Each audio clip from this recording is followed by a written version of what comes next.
Hello students, this is Priyanka Bagchi from SVM Sinidih, and today I am back with the explanation of the rest of some parts of the story Glimpses of the Past. It is from Honeydew of class 8. As you all must know that in my previous video I have discussed some of the points of the story, and today I will discuss rest some of the points. These are the things you have already seen.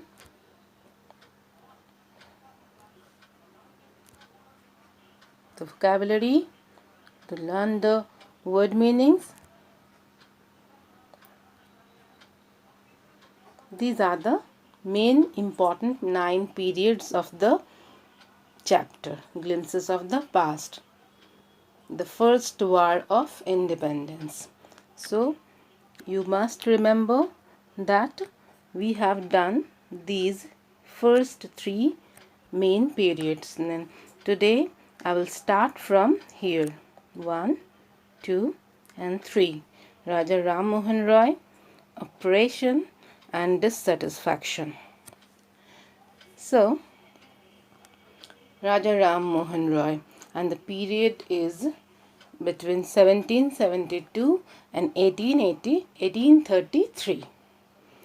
Then Raja Ram Mohan Roy, a learned person from Bengal, came forth to reform the society. He understood the wrong things which were being practiced in our society then. He was a believer of science and modern knowledge. He believed that knowledge shouldn't be theoretical only. Knowledge must be practical and scientific. He had firm faith on every religion and the ancient culture of India, but at the same time he did not follow superstitions. To reform the Indian society, his first attack was on superstitions.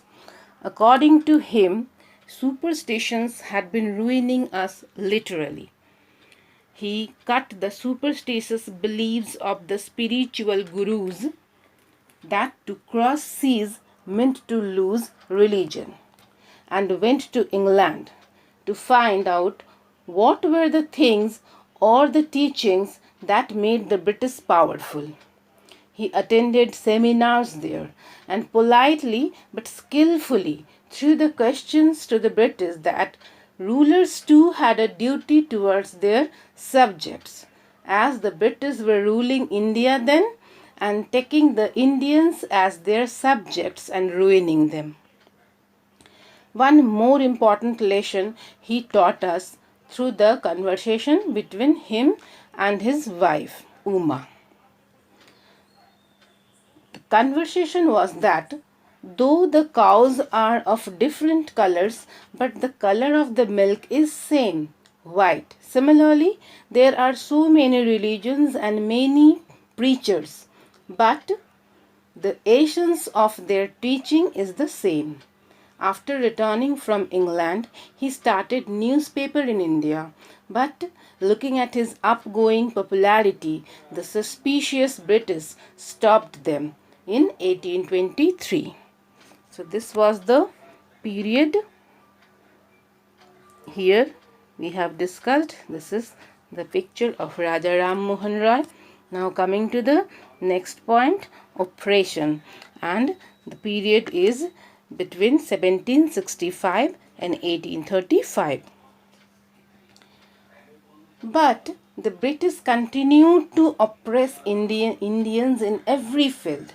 In 1818, a regulation was passed under which an Indian could be jailed without trial in a court. So, for no reason, Indians were being sent behind the bars and treated brutally.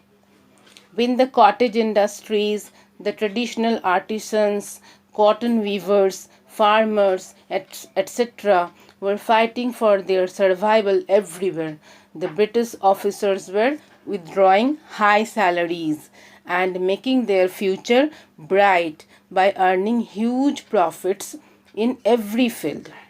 By 1829, Britain was exporting goods worth 7 crore rupees to India without any tax. So, everywhere the British prospered, but alas, the Indian industries began to die. The then Governor General of India, Sir William Bentinck, even reported the statement to England that the bones of cotton weavers are bleaching the plains of India. Means the manual cotton weaving was being replaced by machines everywhere, and the poor weavers were losing their jobs. Cotton weaving had become a dying art in India. The weavers didn't have job. Their pain and misery was painting a sad picture in the plains of India. So the bones of the cotton weavers, and means to say William Bentinck, the then governor of India, he meant to say by this the bones of cotton weavers are bleaching the plains of India, that the color of the bone is white. They had lost their jobs. They didn't have anything to do. So naturally starvation came out of hunger, famine came out of hunger. They were dying, and this way they reduced to bones, and this way their bones were painting the plains of India white. Bleaching, the color of bleaching is white, and this is the meaning of that particular statement given by William Bentinck. So you can understand how brutal they were. Coming to the next point, dissatisfaction. The period is 1835 and 1856. So between this period, by 1856, the British were ruling the whole of India. I will show the picture in your book.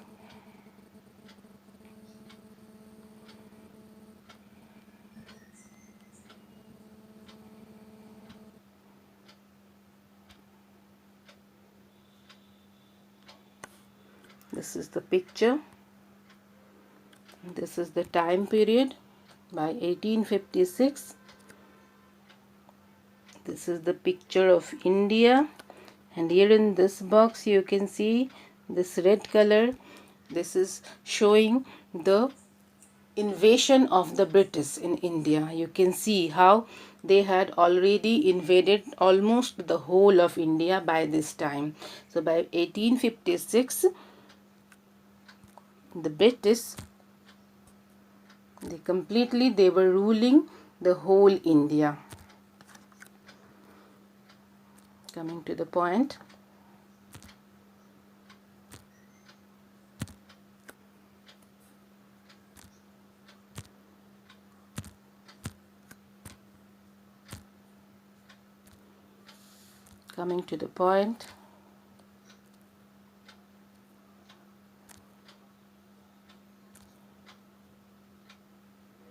yes, here it is.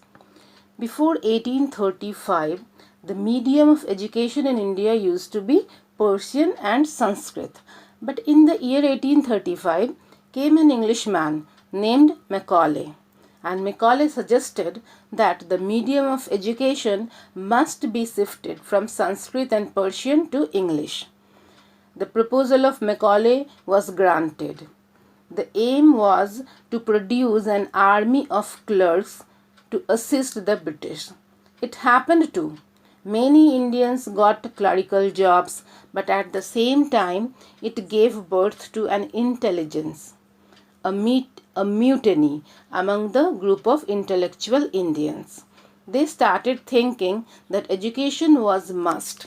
They started thinking that they would educate their children. So education brought questions, demands, grievances, right, asking for power to the British, and showed dissatisfaction towards the British government.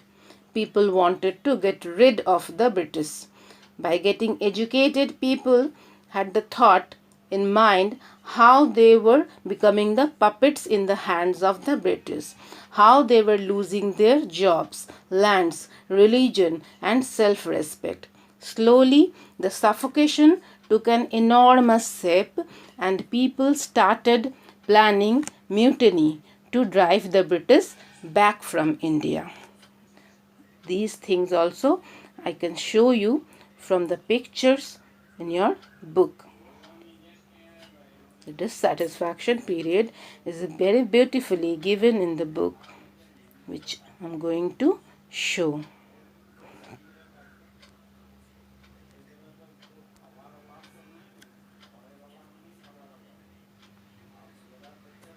This is the time.